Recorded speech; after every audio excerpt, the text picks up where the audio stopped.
baby. Almost WNBA season. Well, how about this one? They just announced that Caitlin Clark's Indiana Fever will have 41 of 44 games nationally televised or streamed this season. Now, the league has expanded from 36 games to 44. And the defending champion Liberty, can you name anyone on the New York Liberty? I cannot. Maybe Ionescu's on that team, I think. No, maybe she's not. Anyways, they got 32 national games. The Fever have 41. The MVP from last year, Aja Wilson, 33 national If I was TV the games. WNBA, I would have considered a separate television package to a network on just Caitlin Clark games. I would have bought it. That we would Dead serious. My kids will, like, if Caitlin Clark's on, Indiana plays at like 4:30 on the West Coast. I would have had two packages, the WNBA package, and then a separate, let's say, 15 to 18 game Caitlin Clark package for, it could be HBO, it could be Fox, it could be anybody. I would have sold a separate Caitlin Clark package. It's almost like you're a business guy. I don't hate that at all. By the way, Angel Wilson's talking about sitting out for more money. Meanwhile, the Indiana Fever, hey, we're putting every game on TV for Caitlin Clark. Everybody wants to watch her.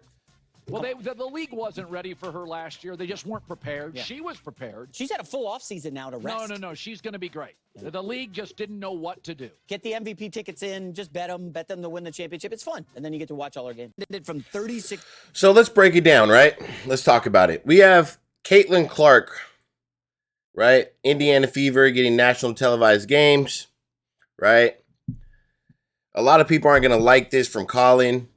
If they were to sell a separate package, that would be something interesting. That, like stated, I would buy it as well. A lot of her fans would buy it. But at the same time, that could stop a lot of people from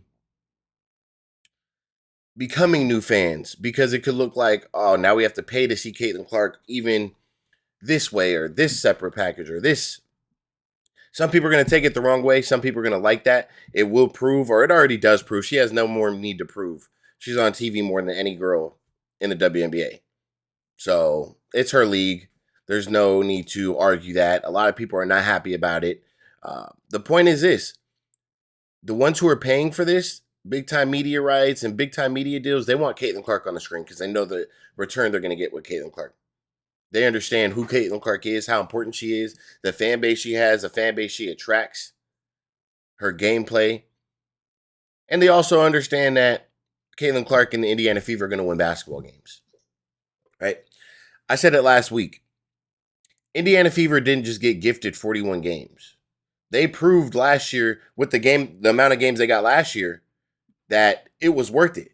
Because they weren't supposed to win all those games that they played. Especially towards the second half of the season. So they got their money's worth. Yeah.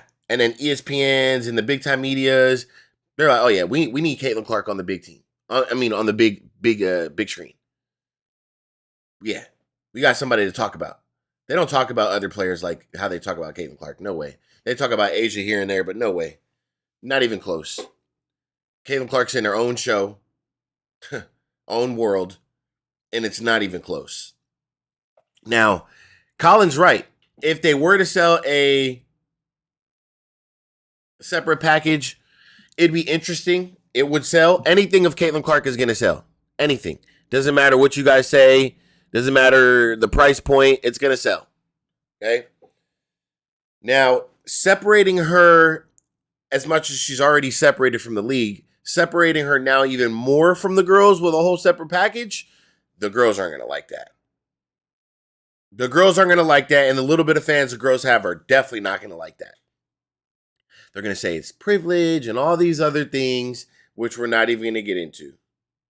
But, in fact, Colin stated it.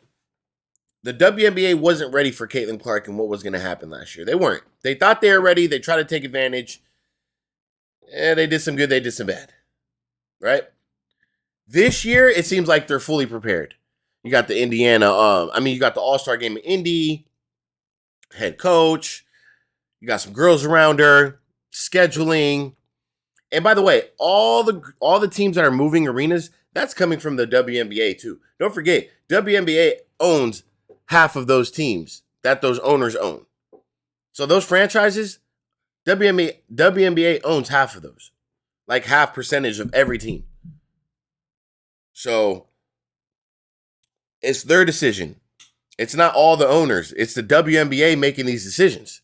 Owners too, because they understand, hey, we're losing money. Why not?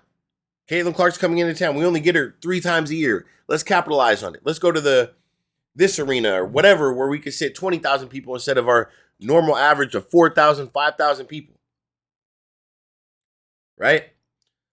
So as far as the separate television package, dude, I'm telling you now, it would sell, but I'm telling you realistically, not going to happen. Not going to happen. It would be too much controversy and too many different things going on. They wouldn't like that. Now, it would separate a lot of, because look, a lot of people don't even buy League Pass. I buy League Pass, right? A lot of people won't even spend $40 to buy League Pass, right? I spent $85 to what did I watch this summer? I mean, this past Unrivaled. I paid $80-something on YouTube to watch Unrivaled. Watched it for the first 2 weeks. Stopped going live. Stopped reacting to it. It wasn't that interesting. Caitlin Clark, I'll pay $80 a month to watch her games because I know the value I'm getting out of it. I know what I'm getting from the Indiana Fever. I know the excitement, the joy, the good basketball that I'll be getting. So you got to think about this. Every team in the WNBA, they're going to play their best basketball and give their best efforts, and they're going to be hyped up when they play Indiana Fever. Why? Because it's Caitlin Clark.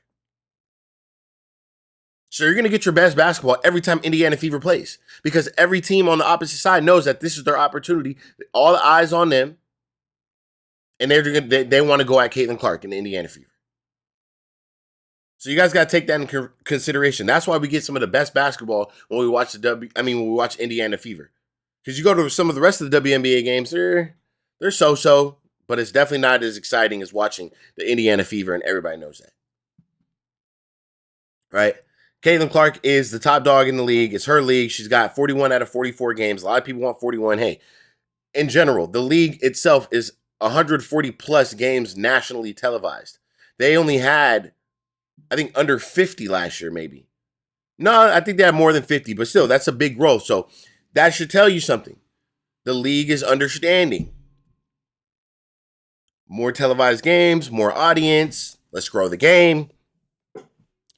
Another thing is Caitlin Clark can't do it by herself.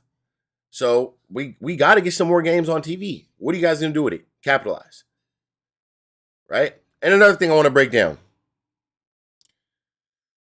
You guys are so mad about the viewership. You guys are so mad about Caitlin Clark getting 41 games. Again, I'm going to say this again.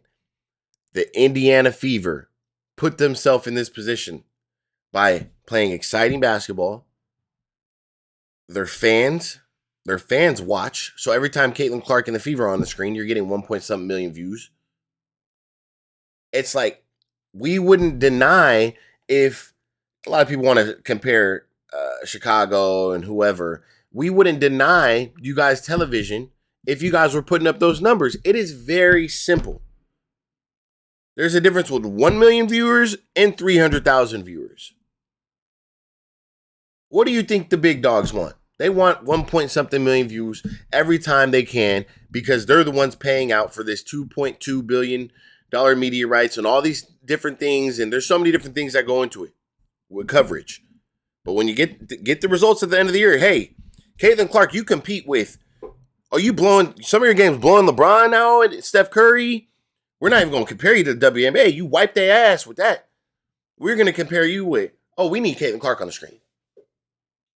That's how it works. That's how it works. Sorry. Not to hurt anyone's feelings, but that is business. It's analytics.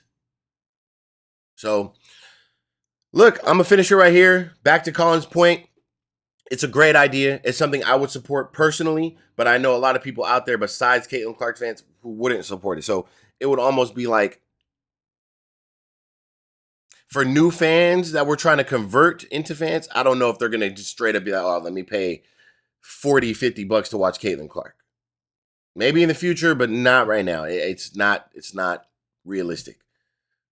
So I'm going to catch you guys on the next video. Let me know what you guys think. Hit that subscribe button.